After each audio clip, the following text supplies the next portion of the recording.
While it may not be your first instinct, littering has large-scale negative effects locally and globally. Firstly, it is bad for our local wildlife. Certain types of litter can be extremely harmful to attempt to eat, such as food in a can with serrated edges, or the beer six ring. But even if the animal is able to eat the food safely, it is not good for them and will ultimately contaminate them. Every bit of food eaten by even a little animal travels up on the food chain and can have effects on even the most dominant animals, causing deformities and imperfections on the ecosystem. This is only further amplified in oceanous regions, where plastics are very commonly consumed by seabirds. Littering also contributes to climate change, as the breakdown of litter in the soil can often release methane gas, one of the primary drivers behind the change of climate.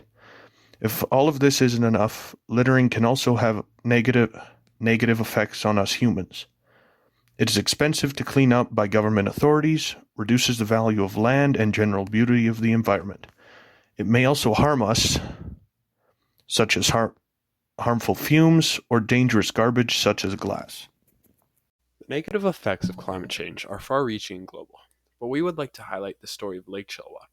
This can be apparent in the story Belida in Malawi, reported on by WaterAid.org. Belida, along with many other Malawis, was extremely dependent on the economic production provided by Lake Chilwa. However, due to the ever-growing effects of global warming, the lake has started to become extremely dry more often.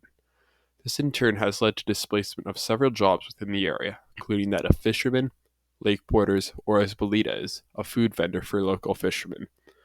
Due to situations like this, it makes it increasingly difficult for those in Malawi in similar situations worldwide to develop and modernize.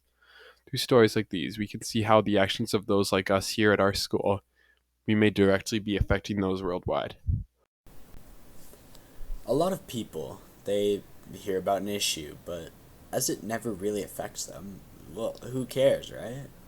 Well, the issue at hand here today is one that can, in fact, impact us greatly at St. Mary's High School, and we need to take action to prevent what could befall our school surroundings.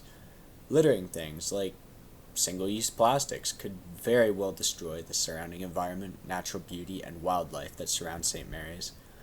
Coming into the summer months, it has become a pastime of mine to walk across the bridge behind the school, over the river, and take a stroll through the lush Lindsay Park on the other side of the river.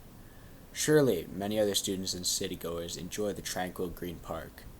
Not even just humans, I should think. There are also many species of wildlife living in the area, from duck families to Canadian geese, various bird species, squirrels, and so many more. However, through soiling this great naturally beautiful place with litter and garbage, the plant and wildlife population could very easily be distraught and destroyed by things like single-use plastics. Have you ever heard of ocean pollution, with the fish getting stuck in wrappers and bags? Imagine taking a stroll through the park on lunch break one day and coming across, say, a squirrel or bird in the same predicament. Or perhaps, even worse, eating the blasted stuff. That certainly does not sound enjoyable either for you or especially the poor squirrel. But it's not just the wildlife population that is affected, rather the entirety of the space. Garbage, like single-use plastics, can destroy the great lush plant life by directly contributing to soil pollution, as when it begins to break down, it will release toxic chemicals into the soil, making it uninhabitable by plant and animal life alike. Or even imagine the garbage getting into the river. That's a nightmare. The scary part is that in my short time at St. Mary's, I've seen litter everywhere around the school, on walks, through the park, for my phys ed class, or after school. I've noticed these bags, wrappers, cups, anything, general single-use plastic garbage, just floating in the river, like laying under trees, lining the pathways. Luckily, we have people who care enough to clean up the park, protecting its natural beauty. However, in the future, when we are to step in, we might not have people willing to do such community services, or the amount of single-use garbage could become overwhelming or get to out-of-reach places and still poison the land. Overall, I think it's a better solution to just cut down the use of non-biodegradable packaging, primarily single-use plastic, because if the garbage doesn't just get tossed somewhere, it's still likely going to a landfill somewhere out there, which, if you think about it, is really the same thing as our issue in Lindsay Park. It poisons the land and is really good for nobody. So it should be obvious that cutting down the usage of single-use plastics is in the best interest of us at St. Mary's High School. And, even general population, not only to ensure the protection of the great beauty surrounding the school, but in fact everywhere.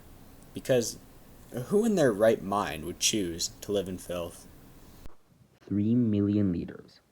That's how much litter and sewage is dumped into the Ganges River a day. That's 34 liters a second.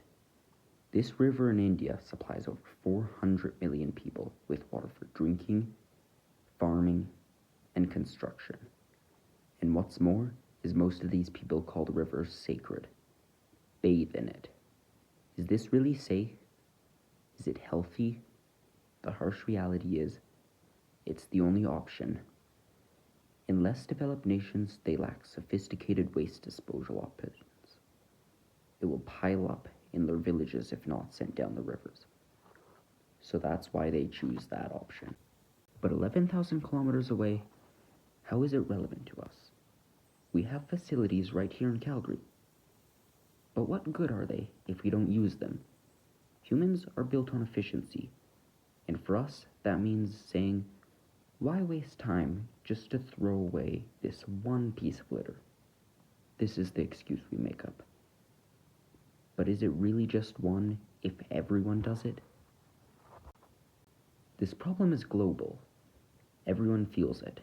Humans from every country, animals of every species, every single plant feels it. Litter in our city kills animals. It poisons our drinking water.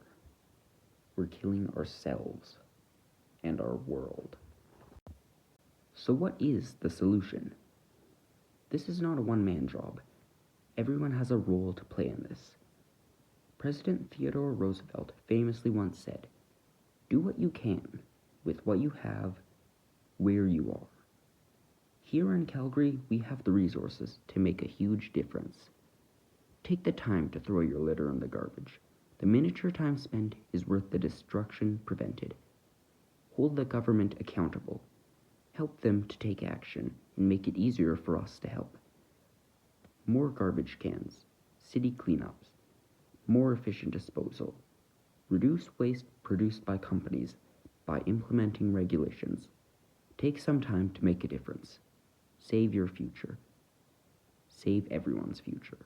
In addition to these more large-scale reforms suggested previously, we think it is best to first take action locally at St. Mary's. To do this, we would implement information sessions, more garbage cans around the school, posters, and appraising those not littering. On top of this, we could also implement additional garbage cleanups from St. Mary's and at a larger scale than before. We could also look for ways to reduce our environmental footprint, such as more biodegradable bags for school food or for a school compost bin. By doing this, we make an impact at St. Mary's, even though it may be a little difference globally. A small amount of environmental change makes a big difference. Thank you for your time watching this presentation, and consider how you can help the environment next time.